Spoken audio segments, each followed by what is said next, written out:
Great personalities میں خوش آمدید. میں ہوں بلال صفدر. ہم آج بات کریں گے اسلامی لیڈر مالکم ایکس، جن کا پیدائشی نام مالکم لٹل تھا. 19 مئی 1925 کو اوماہا نیبراسکا میں پیدا ہوئے. وہ ایک بااثر افریقی تھے، امریکی مسلم مقرر، انسانی حقوق کے کارکن اور نیشن آف اسلام کے نمایاں رہنما تھے. ان کی زندگی کی کہانی تبدیلی اور نسلی انصاف کی جدوجہد کی عکاسی کرتی ہے. ان کے والد بپتسمہ دینے والے پادری تھے جو مارکس گاروی کی تحریک کے حامی تھے. مارکس گاروی کا مقصد سیاہ فام لوگوں کی خود مختاری اور افریقہ واپسی کی تحریک کو فروغ دینا تھا.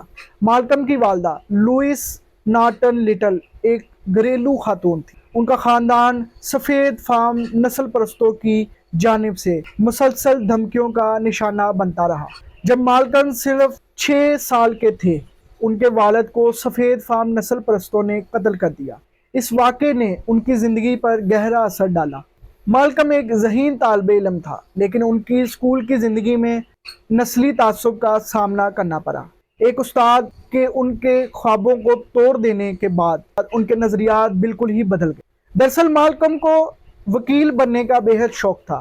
وہ لوگوں کو انصاف دلانا چاہتا تھا جو کہ نسل پرستی کا شکار تھے. اس کا اظہار جب انہوں نے اپنے استاد سے کیا، انہوں نے کہا کہ ایک سیاہ فام لڑکے کے لیے وکیل بننا حقیقت پسندانہ نہیں ہے.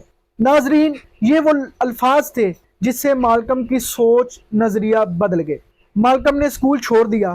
وہ بوسٹن چلے گئے، جہاں مالکم نے مختلف غیر قانونی سرگرمیوں میں حصہ لیا. 1946 میں مالکم کو چوری کے الزام میں گرفتار کر کے 10 سال قید سنائی گئی.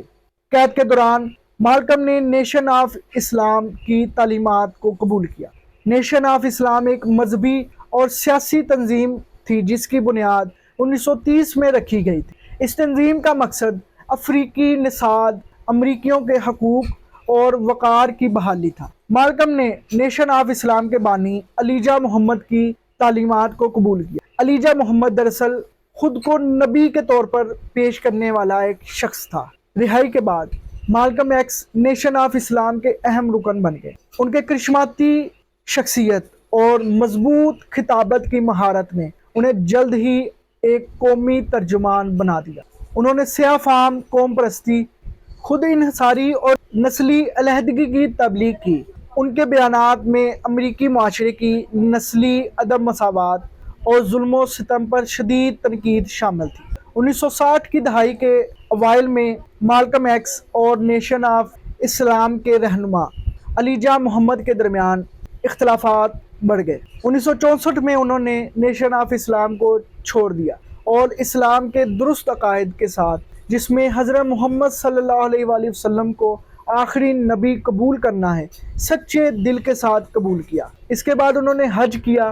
حج کے دوران مالکم ایکس نے مسلمانوں کی کثیر تعداد کو دیکھا. مختلف نسلوں اور اقوام سے تعلق رکھنے والے افراد پر مشتمل تھی.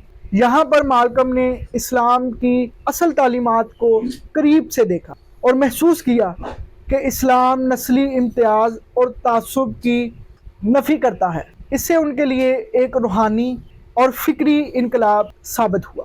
حج کے بعد مالکم ایکس نے اپنا نام تبدیل کر کے الحاج ملک الشباز رکھا.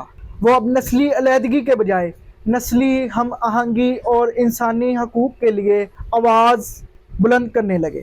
ملک الشباز امریکہ سے واپس آ کر اسلامی ممالک کے دورے کیے اور مختلف اسلامی رہنماؤں سے ملاقاتیں بھی کی. ملک الشباز نے نیشن آف اسلام کو چھوڑ کر افریقی امریکن اتحاد تنظیم کی بنیاد رکھی، جس کا مقصد بین الاقوامی سطح پر افریقی نژاد امریکیوں کے حقوق کے لیے جد و جہد کرنا تھا.